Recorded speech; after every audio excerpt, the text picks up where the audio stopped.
we always sort of talk about them. There's like the front line of the Rancids and the NoFXs and the Bad Religions and all these Green Days, all of them that we talk about. Then there's like the second wing, but at the same time, Pennywise is very much a peer of those bands and on par with those bands. They're just slightly less famous, I would say.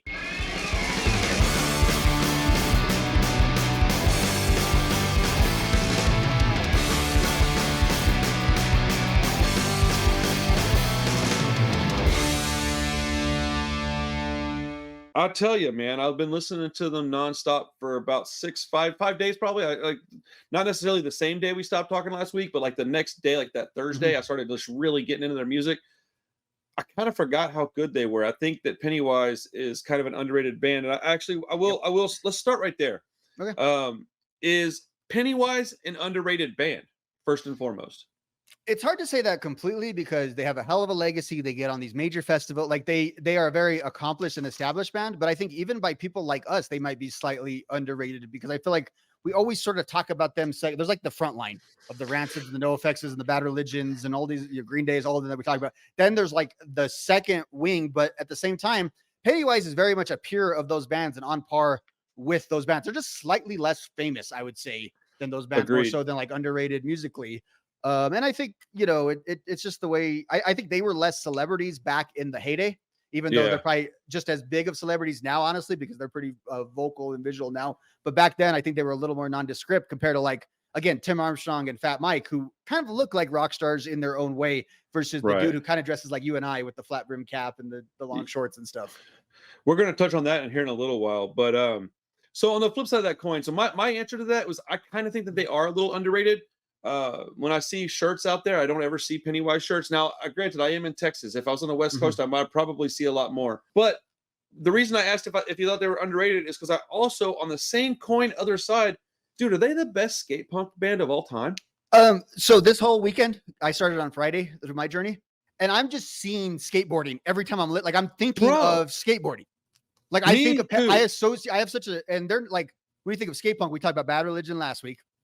We talked about NoFX. So a lot of the bands we talked about, basically all except for folk punk, have been skate punk, but they are like definitionally skate punk. Their music goes with skating better than any of those. And it doesn't hurt that they're active skaters, but culturally too, they look like skate punk. Like if skate punk is supposed to look like something, I think Pennywise is what it's supposed to look like. I kept coming back to that. Like I wrote it down at the very, very top of my thing. It says top 5 Pennywise albums. And there's like a space. And then I started writing notes. In between the notes and that headliner, I wrote, is Pennywise the best skate punk band of all time? Question mark, question mark, question mark. Oh, wow, they probably are. And I was like, dude, like I couldn't believe how I never really thought about that. I will say that respectively, I also think that Authority Zero is a very, very skate punk type band, in my opinion. But they don't have the legacy Pennywise has. They've got a lot of great albums. They've got like 4 really great albums. But man, Pennywise has like 13 albums and I had a hard time picking a top 5. So yeah, I do think Pennywise deserves their flowers. I think that they are the best skate punk of all time. They are, like you said, the quintessential skate punk band. When you think skate punk and you visualize it, you see Jim up there leaning over on his microphone with his Dickies on and his flat brim hat, Vans on. Yeah, man.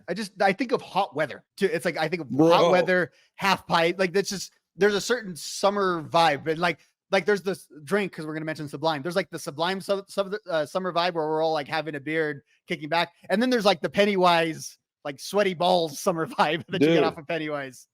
Yeah, I think Pennywise is a really good amalgamation of like Suicidal Tendencies, Sublime, and like. I thought a lot of Suicidal Tendencies this weekend. There was a lot of like.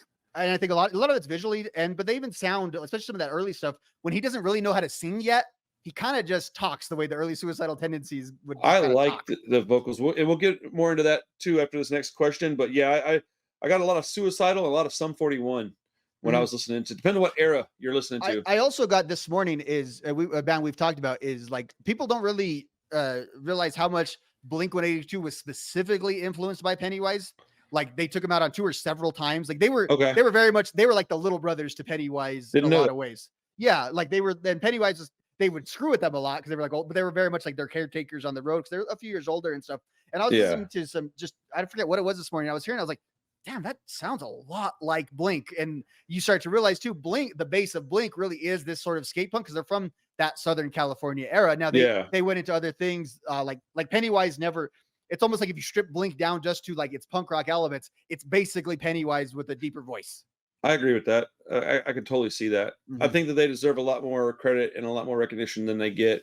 Yeah, dude, really great band, and I'm happy to be talking about them. So, last thing that I'll ask you before we get into my top five, we're going to do my top five first, and then we're going to do Rob's, and then next week he'll probably be first again. We have a good flip flop. What would you call that? We have a good back and forth going with that.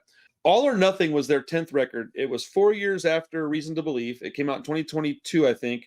Sorry, 2012. Reason to Believe was 2008. Good grief.